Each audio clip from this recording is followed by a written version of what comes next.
Hello, I'm Charles McKittrick, and this is a short video about my Spanish Civil War collection. I first read Hugh Thomas's The Spanish Civil War in 1962. It was fascinating. It was the first balanced book of general history that came out after the Spanish Civil War. Prior to that time, since 36 and 39, when the war took place, the books tended to be heavily propaganda. Since the time of the Spanish Civil War, there have been over 22,000 books written. Not only that many books, but there have been thousands of pamphlets, magazine articles, newspaper articles, journals, thousands of lines of publication. Now let's just define the war. The Spanish government, which had been elected in 1936, we will call the Republic. The generals who were attempting to overthrow the Spanish government we'll call the Nationalists. The war was an international war. Stalin and the Russians gave great support to the Republic.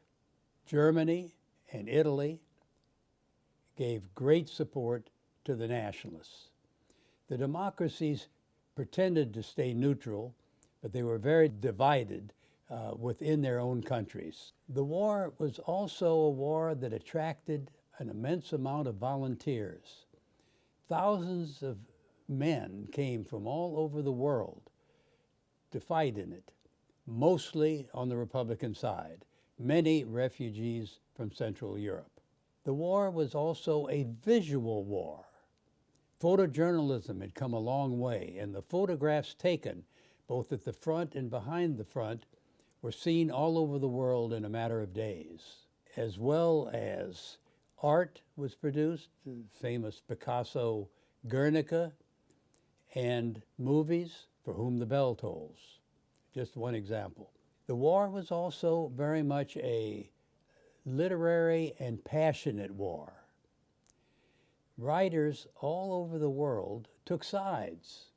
They took polls in the United States, in the United Kingdom, and in Spain as to which side the writers were on. Incidentally, they were 98% on the side of the Republic. The war also attracted a large number of writers to Madrid, which is in the hands of the Republic. And these people produced books and novels and movies. So the war remains relevant today, still producing editorials, news articles, and books. One of the most recent editorial was comparing the Spanish Civil War to the war in Syria. My collection contains over 1,500 books, about 35% in Spanish, as well as hundreds of pamphlets, magazines, journal articles, newspapers, and then some videos and recordings. There are over 3,000 items in the collection. I want this to be a collection that you can teach from. So let's take a look at the collection. As we go through the collection, we're going to talk about books first, and then we'll talk about such things as pamphlets and newspapers and magazines. In the category of books, I have broken them down into various groupings that make sense. And the first selection is classics and general histories of the Spanish Civil War. These are books that are scholarly written. They have footnotes, index, bibliographies. And these, of course, include Hugh Thomas's famous Spanish Civil War, but also the works of Stanley Payne of the University of Wisconsin, who wrote 17 different books on the war and is one of the greatest minds on the subject. Jim Cortada, whose historical dictionary of the Spanish Civil War is an absolute must in every collection, as well as books by Helen Graham and Paul Preston, Burnett Bulletin, and many, many others, including Spanish authors. Most of the books are in good condition. They vary from first editions with dust jackets to very fragile 1930 type European well-thumbed paperbacks. The second category of books is more specialized, and it would be military books which go into much more detail on campaigns, maps, on the equipment, and on foreign involvement. In these books, for instance, there will be a book on training soldiers on how to learn how to fire machine guns and to dig trenches. There'll be another book on all the arms used in the war. That one happens to be over 600 pages by Garcia and Franco. There will be books on the Italian intervention in the war, books on the sea war, books on the aircraft of the war. The Ju-52 is written up because it played a key role in transporting the Spanish-Moroccan troops into Spain in the earliest phases of the war. These books also include some very personal things, such as basic handbooks that the soldiers carried, and as well as personal accounts such as Alva Bessie's Men in Battle and various others. The third category is extremely important because, as we said earlier, the visual nature of the war made photography, art, and graphics very, very important. And so what we've tried to do is have as large a collection we can of the photography of Robert Capa, his girlfriend Gerda Taro, David Seymour, Hans Nemeth, and others. In addition, there are many less well-known names, such as Ray Villa, who published under the name SIM, who were famous for their revolutionary art.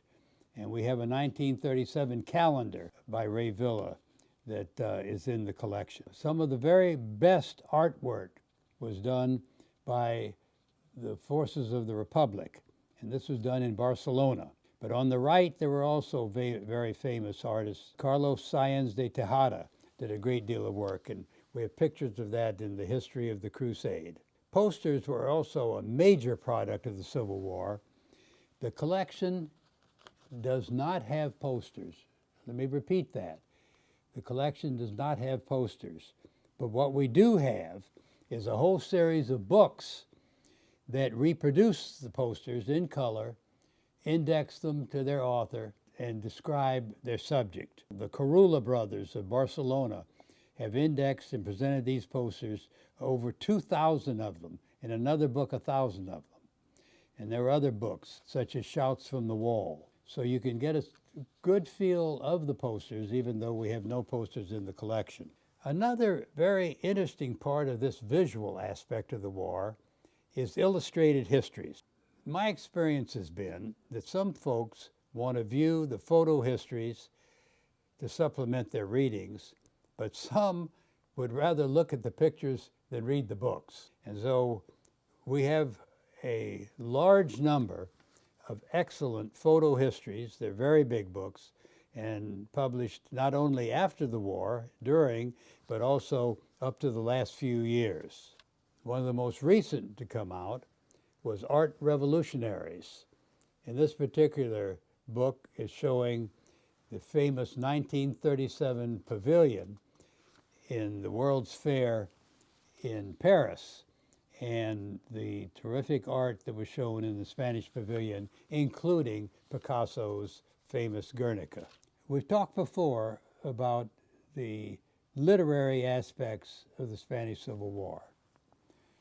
One can get very busy collecting general histories, war histories, pamphlets, but it's very important to focus on the literature that came from the war.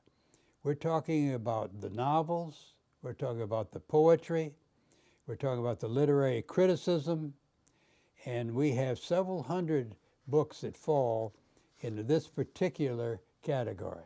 Of course, Ernest Hemingway's work, Fred Benson's famous book, Riders in Arms, and of course George Orwell's many essays as well as Homage to Catalonia. Now, after the books, the general histories, the military histories, the visual photo histories, and the literary histories, there are still many, many categories to cover. We have biographies, autobiographies, and memoirs on most of the major leaders on both sides of the Civil War. It's a very interesting thing that Spanish Civil War books, history books, tend to have a glossary. And they have to have that glossary because there were so many factions on both sides that you need the glossary to remind you of who the factions were. Among these are the anarchists, you have the Carlists, who were a Catholic faction, you have the Catholic Church, you have the Falange, which was the fascist element within the nationalists. The Falange today is very much out of favor in this modern time, and yet they were very, very important in 1936 and 7, and the collection has a great deal of material on this particular group. Also sections on women in the war, sections written particularly for the youth, sections about the role of the church, and sections about refugees and the post-war area. In addition to this variety, there are a few items of what I call special interest. They're just things you don't normally find. For instance, I have one of the few books written in Yiddish on the Spanish Civil War. It was published in 1939 and contains 18 stories by graduates of a Bronx school, and these were about Jewish volunteers in Spain. We also have a very interesting book on the postcards, love postcards that Franco wrote to a woman he was enamored with when he was serving in Morocco. And then, of course, there's a very interesting book called The Lost British Policy by a Barbara Wertheim. Barbara Wertheim turns out to be Barbara Tuchman after she got married. But in her early days, before she was established, she wanted to take a stand and wrote a very complex book on British foreign policy and why it was going against 200 years of tradition. And in doing this, she produced a very, very interesting book without raising a lot of furor. Now, after the book categories, there are others that we want to very briefly step through. We have over 400 magazines. Now, magazines are interesting because they show you what was going on in real time during the war, and you can see how it was reported. And often the magazine work was accompanied by very excellent photography and eyewitnesses. And looking back at these articles written over 80 years ago, I think they did a good job of reporting for the most part. And you'll see great diversity in support between left and right. We've talked before about the explosion of photographic coverage, and of course that gets picked up in the magazines in a great way. And we have some of the original Kappa magazine articles, which were very, very interesting. In addition, we have a series of editions of Scholastic Magazine, American publication for high school students. And you can see how it reported to the high school students the Spanish Civil War in 36-37 period. In addition, we have magazines produced by the fascist group in Spain, which are excellent. Fortune magazine, Volunteer, magazine of the Abraham Lincoln Brigades. And then just recently we've acquired a year and a half of the New Masses, which was a very, very quality literary magazine published by the Communist Party in New York City, and had many writers writing for it, famous writers who were not communists. Here you can see writing from one part of view, as well as some excellent exhibits and editorials and cartoons. Newspapers are also interesting, particularly if you can have a run where you can see several months in a row of the newspaper coverage, because it's a different form of reading about the war, because you're reading about the war, but at the same time, you're seeing what else is happening in the world. For instance, as they report on battles in Spain, you can see the Munich conference is taking place and Hitler is moving in on Czechoslovakia. We have many sets. One of them, the Frente Libertario, is an anarchist publication from Madrid from 36 to 38. And then we have also the Herald of Aragon, which is a nationalist publication in 37 and 38 that you can follow. But one of the absolutely most fascinating parts of any collection on the Spanish Civil War are the pamphlets. Pamphlets, George Orwell said, pamphlets are a one-man show. Pamphlet, usually you can fit in your hand, usually covers one topic very clearly. They're colorful, they have graphic appeal, and they leave very little doubt where the author stands. We have over 350 pamphlets in the collection. They're organized by major categories, such as international brigades, anarchists, the Republic, the Falange, nationalists, military campaigns, writers, church, the communists, the Carlists. Each pamphlet is in an acid-free slip and filed by categories. And we have some very interesting pictures that we can show of those pamphlets. One of our last categories are journals and journal articles. There's some people won't read a book, but they'll read an essay or they'll read a journal article. And 20 years ago, I began collecting a variety of journal and journal articles by various writers.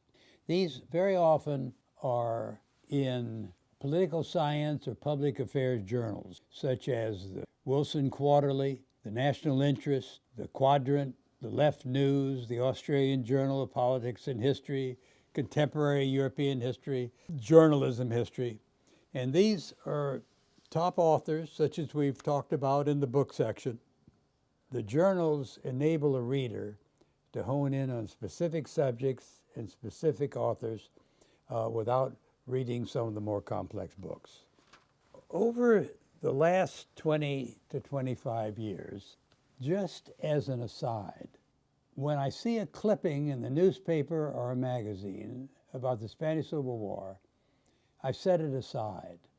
And recently, I put these together and discovered that I had nearly 8 3-ring binders of articles that have appeared the last 20 years in newspapers and magazines about phases of the Spanish Civil War or people involved. I thought these were interesting. They're no substitute for good reading in books or in journals, but they show the relevance of the war because it's still being written about even today in the year 2019. Finally, we have phonograph records, CDs, and audio tapes. These are very, very interesting. They're from in all medium, 78 RPM, 45 RPM, 33 1/3 RPM, categories many people have not heard of, but they give a song, speeches from all nationalities. Pete Seeger, Woody Guthrie, songers from the German Condor Legion, and people singing in Yiddish. I hope this review of the collection has been of interest to you. There's also a written summary of the collection that goes into much greater detail that can be made available. Most of the collection is currently in a climate-protected storage. At some point, I'm going to want to find a home for the collection. Thanks for watching.